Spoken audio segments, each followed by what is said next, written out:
Dois-je utiliser du chaud ou du froid? Je vais déjà te donner mon avis personnel par rapport à ce sujet, dans tout ce que j'ai lu, j'ai pratiqué sur moi et aussi mes patients.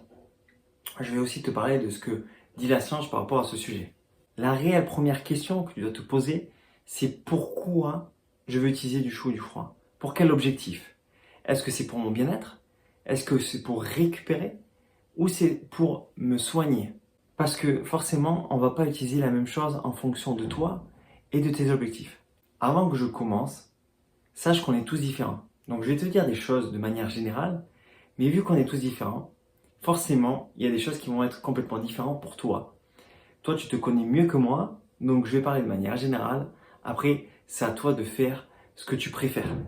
Alors tu dois te demander, c'est qui ce jeune? Moi, je m'appelle David Omar, je suis kiné-ostéopathe, je soigne les douleurs de dos chez les patients qui ont tout essayé. Alors je donne mon maximum, toute mon énergie, pour que les patients retrouvent une vie normale, tant sur le plan physique que mental.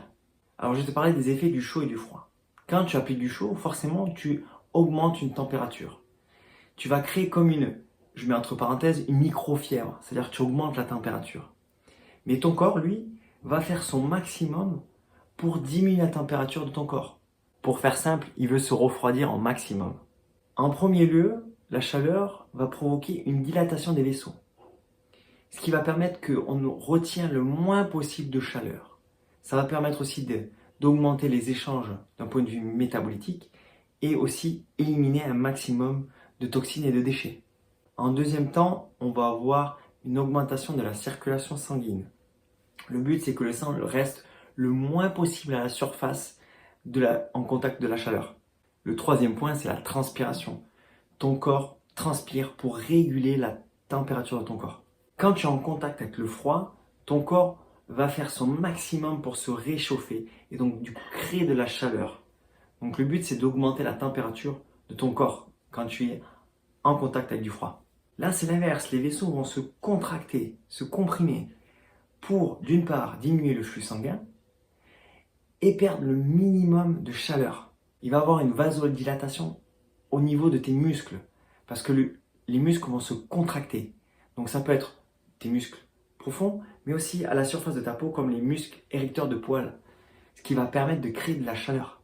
Et le dernier point, c'est que le sang va rester au maximum au niveau des organes vitaux pour les protéger et moins à la périphérie.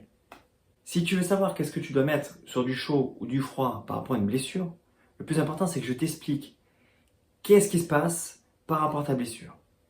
Donc quand tu te blesses, que tu te coupes, que tu te cognes, que tu tombes ou que tu as un corps étranger, il va y avoir plusieurs étapes qui vont se mettre en place. Je vais te les décomposer, mais ça arrive plus ou moins en même temps. D'accord? Le premier, c'est le système artériel qui va venir en jeu. Ça va apporter les bons nutriments, les plaquettes, mais aussi les premières défenses.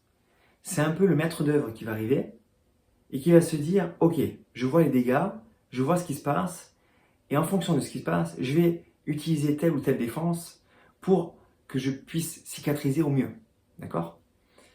Quand ça suffit pas, il y a la lymphe qui va rentrer en jeu. La lymphe, c'est le retour veineux, donc toute l'élimination des déchets et des toxines. Et en dernier recours, il va y avoir la lymphe. La lymphe, c'est les relais ganglionnaires avec les anticorps, sachant que les anticorps, il y en a un peu de partout, mais c'est un peu la plus grosse défense. La grosse artillerie qui vient, on me dit. Et quand le corps n'arrive pas au bout de tout ça, il commence à s'épuiser et il va commencer à se clarifier, scléroser pour éviter par exemple une septicémie, par exemple si c'est un poil sous peau, etc. Quand tu mets du froid, tu ralentis ce processus inflammatoire. En fait, tu empêches ton corps de se défendre et de guérir, de cicatriser. C'est comme si tu mettais des bâtons dans les roues dans ton maître d'œuvre. Ton maître d'œuvre, imagine que c'est ton chef d'orchestre, celui qui s'occupe de tes défenses. Il ne sait pas s'il doit mettre le maçon premier, ou le plombier, ou l'électricien. Il est perdu. Bien sûr, ça ne va pas empêcher la guérison. Tu vas plus la ralentir. On est d'accord. Alors, que dit la science? La science parle beaucoup de courbatures. J'ai trouvé peu d'études sur les blessures. Dans une étude, on démontre que le froid, ça ralentit le métabolisme, mais aussi la production de facteurs de croissance de fibroblastes. Pour faire simple, c'est ce qui permet de régénérer et de cicatriser les tissus. Et dans une autre étude, qui est malheureusement sur les souris, quand on injecte de ce facteur de croissance basique fibroblast sur des cellules souris qui sont blessées au mollet, et à d'autres on injecte d'autres choses ou même rien du tout. C'est celles qui ont ce facteur de croissance qui cicatrisent le mieux. Malheureusement, je pars sur 2 études pour faire une hypothèse, pour dire qu'en fait le froid, ça agit sur le facteur de croissance et donc du coup sur la cicatrisation. Mais malheureusement, je n'ai pas trouvé d'études. Donc si quelqu'un a des meilleures études, je suis partant. J'ai trouvé une étude sur les rats qui sont blessés au niveau du mollet, où on va faire un glaçage à 0 degré pendant 20 minutes, et sur d'autres souris, on va faire du chaud tous les 2 jours de 40 degrés. Bien sûr, celles qui ont la meilleure cicatrisation, c'est les souris qui ont du chaud. Donc le chaud permet aux souris de récupérer et de cicatriser plus vite. Un dernier point qui est important, c'est qu'en Asie, on soigne énormément avec le chaud. On ne soigne pas avec le froid. Le froid, au pire, ils s'en servent pour les mojitos, mais pas pour soigner. Donc là, je vais te donner mon avis personnel en fonction de ce que j'ai lu, de mon expérience personnelle et aussi par rapport à mes patients. Ça reste mon avis, ok? Quand tu as une blessure, je trouve que l'idéal, c'est soit de rien mettre et de bouger un tout petit peu dans les amplitudes qui sont confortables, comme faire un petit pompage, d'écouter ton alarme, c'est-à-dire ta douleur, mais de bouger en respectant cette alarme, d'accord? Et l'idéal, si tu as envie, tu peux mettre une poche tiède. Bien sûr, le protéger avec un torchon pour éviter les brûlures, c'est super important. Je te déconseille de mettre du froid. Le froid, pourquoi? Parce que ça ralentit le processus inflammatoire, donc ça ralentit la guérison. Ok? Le froid, ça a plus un effet antidouleur et un effet un peu vasoconstricteur, c'est-à-dire que ça va rapprocher les tissus pour les comprimer. Je m'en sers dans certains cas, ou en tout cas je m'en servais beaucoup plus dans le passé, dans certaines, on va dire, opérations où vraiment, par exemple, le genou était vraiment énorme et on avait besoin peut-être de glacer pour un peu rapprocher les tissus pour que le liquide, tout ce qui est la lymphe, qui est un peu stagnante, soit un peu plus drainée. Bien sûr, accompagné de mouvements un peu à distance, c'est-à-dire sur les orteils ou un peu plus avec la respiration, permet aussi d'aider. Mais le froid, pour moi, c'est pas l'idéal du tout pour une blessure, et encore moins quand c'est une déchirure. Il y a eu plein de sportifs de haut niveau, par exemple, dans le vélo, dans le Tour de France, où ils avaient des déchirures, et quand on les a glacés, le lendemain, ils ne pouvaient plus bouger. Alors attention, on ne peut pas tout généraliser à ça. Pourquoi? Parce qu'en fait, le froid, ça comprime les tissus, en fait, ça peut augmenter la déchirure. Et je précise, pour éviter les commentaires négatifs, ça peut créer des déchirures, ce n'est pas obligatoire. Donc pour faire simple, quand tu es blessé, l'idéal, à titre personnel, j'utilise du mouvement dans ce qui fait du bien, qui est agréable, le jeu qui est facile à faire, et je mets un peu d'eau tiède, chaude ou rien, d'accord? J'évite absolument le froid, sauf pour des chirurgies où c'est vraiment énorme. Quand tu as besoin de récupérer, par exemple, que tu as fait une grosse séance et que tu as besoin de récupérer, je trouve que, après c'est personnel, le chaud et le froid, l'alternance fait du bien.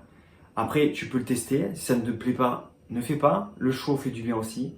Il y a certaines personnes qui vont dire que c'est le froid, il faut tester, parce qu'on est tellement différents sur ce jeu-là. Moi, j'adore à titre personnel, quand j'ai fait une grosse séance, j'alterne le chaud et le froid dans la douche. Par exemple, je fais un coup chaud pendant 1 minute ou 2, et après je passe au froid. Et je finis par le froid.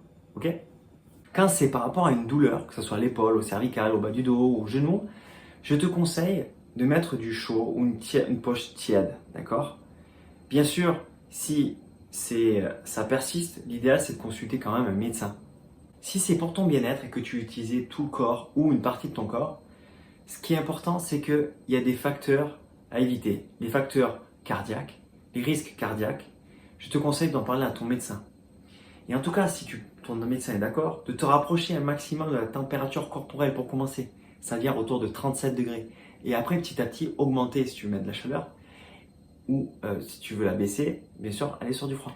Je trouve que quand tu utilises du froid, la cryothérapie, que ce soit une partie de ton corps ou dans la globalité, c'est bien de tenir au moins 2 minutes. Donc tu peux l'utiliser sur tes mains, l'utiliser sur ton visage, mais après faire tout ton corps, pourquoi pas. Ok? Le chaud, il y a différentes manières comme le froid. Il y a sur l'air comme ça peut être le hammam ou le sauna, mais bien sûr les douches ou les bains. À toi de savoir comment tu veux faire, qu'est-ce qui te fait du bien, tester les deux, et pourquoi pas alterner deux. il y a des gens qui font du sauna et un coup de douche froide. Le but, c'est que toi, tu trouves ce qui te plaît, ce qui te fait du bien, et commence progressivement. Ne commence pas à te mettre dans un bain à 0 degré si tu ne l'as jamais fait, et en plus, tu as des risques cardiaques, ok?